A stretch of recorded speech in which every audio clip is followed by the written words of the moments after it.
Oi, pessoal.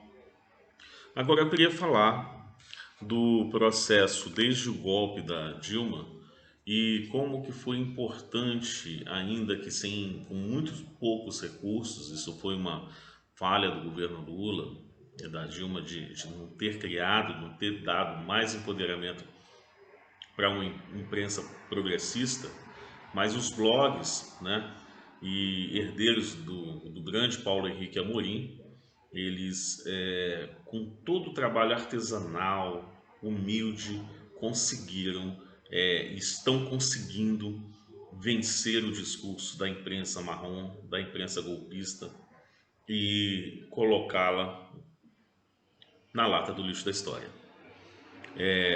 A gente tem prova disso agora essa semana a decretação do fim do programa Manhattan Connection pela TV Cultura. O programa já tinha saído da Globo News, já tinha ido para a TV Cultura, já tinha sido rebaixado e agora é decretado o fim dele, a extinção desse programa pela TV Cultura.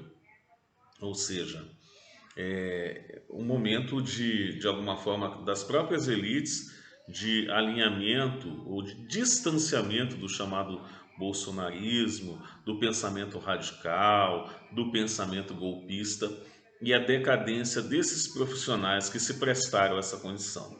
Isso é muito importante, gente, porque muitas vezes a gente fala, tem um discurso até na universidade que fala: o jornalista tem que ser isento, ator tem que ser isento. Então, o ator trabalha na Rede Globo, não se posiciona, ou se posiciona de forma de direita, como muitos fizeram, né?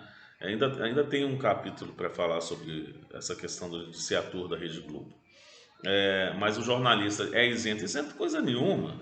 Ele diz, é muito claro quem assiste a Globo News, que aquelas pautas ali ao vivo são pagas, as pessoas são pagas para dizer o que eles querem dizer, para formar a opinião das pessoas. Não é a opinião deles. E eles se prestam a essa condição, jornalista. E com o golpe de Estado ficou muito claro, né? E foi derrubado esse discurso de direita que o jornalista tem que falar o que o chefe manda. O jornalista tem que ter opinião, e tem que ter lado, e tem que buscar a verdade dos fatos, né? Inclusive dos ataques contra o Paulo Henrique Amorim era esse, dizendo que ele tinha lado, né?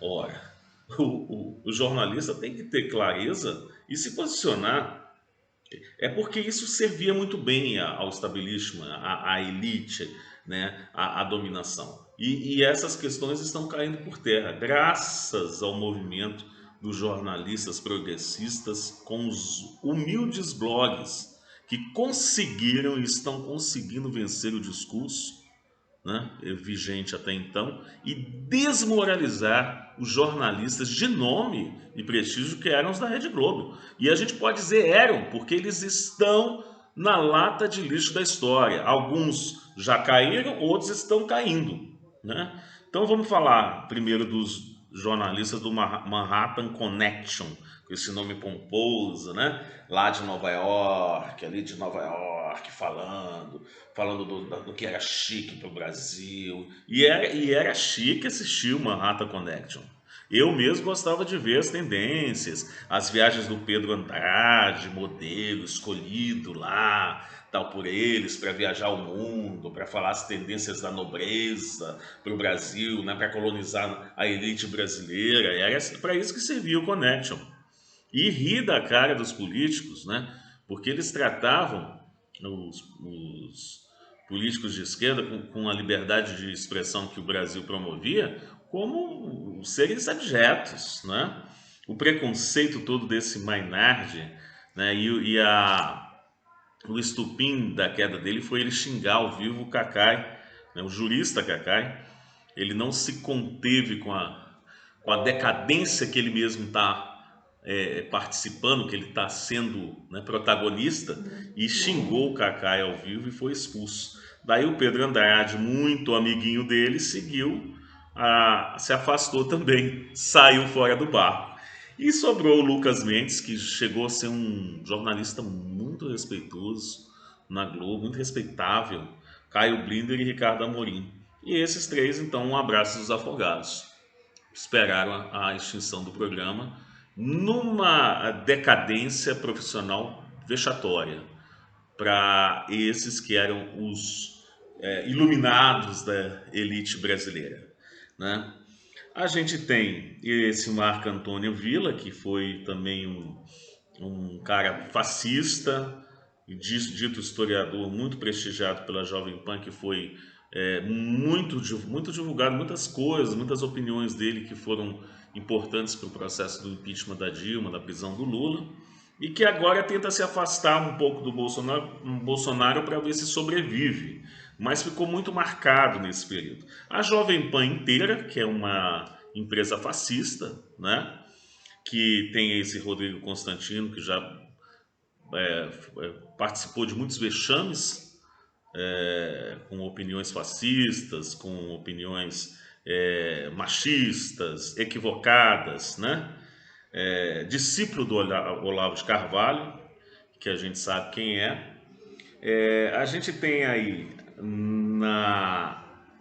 ainda alguns que sobrevivem, mas estão numa situação já para ir para a lata de lixo, que é a Cantanhede, a autora da chamada Massa Cheirosa, né, dizendo que o PSDB era uma massa, mas uma massa cheirosa, e ela está muito perdida nos discursos dela. Isso fica claro quando ela fala, porque ela vem da dita nobreza, né? Então ela fala, mas como pode o desprezo a um general de 4 estrelas, de não sei o que, tudo para ela é isso, só que isso não cabe mais no Brasil pós-Lula, não é?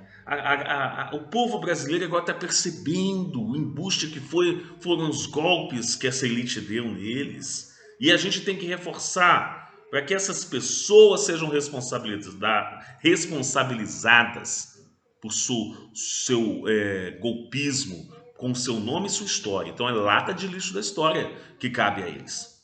Deveriam ter pensado antes de fazer o que fizeram, de se prestar sua própria vida a golpes de Estado, a questões econômicas, a Mamon, o deus do dinheiro. E aí tem o Merval, que é um patético, né? O Paulo Henrique ajudou a achincalhá-los. Tem a Miriam Leitão, que ainda dá uma certa credibilidade aí, porque ela faz um discurso duro contra o Bolsonaro, mas vamos ver até onde ela vai, né? Porque o filho dela já foi logo para a lata de lixo da história com os elogios ao livro elogiando o Moro. O filho dela já está lá na lata de lixo. E ainda tem não, já falei da Cantanhede, do Merval, da Miriam. Tem o Alexandre Garcia, que merece um capítulo à parte, né? Porque o Alexandre Garcia, gente, era o arauto da Globo, principalmente em Brasília. Ele era pago para criticar os movimentos grevistas, criticar a greve dos professores, e era o cara que dava credibilidade à Rede Globo ali em Brasília, credibilidade à comunidade da elite de Brasília. E eu nasci para ver o Alexandre Garcia se emocionar ao tomar Guaraná Jesus na mesa com Bolsonaro. Você imagina, né? As críticas todas que faziam. Uma vez nós, de Ciência Política, chamamos o Garcia para ser entrevistado no Departamento de Ciência Política. Ele nunca quis ir. Nunca quis ir. Porque as críticas que dizia, e ele até negava, é que ele era um lambe-botas da ditadura. E que ficou reforçado com tudo isso, né?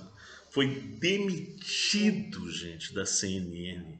Imagina a decadência desse homem. E era o arauto da Rede Globo. Era o porta-voz da Rede Globo. Que o Brizola já dizia que ele era filhote da ditadura desde aquela época.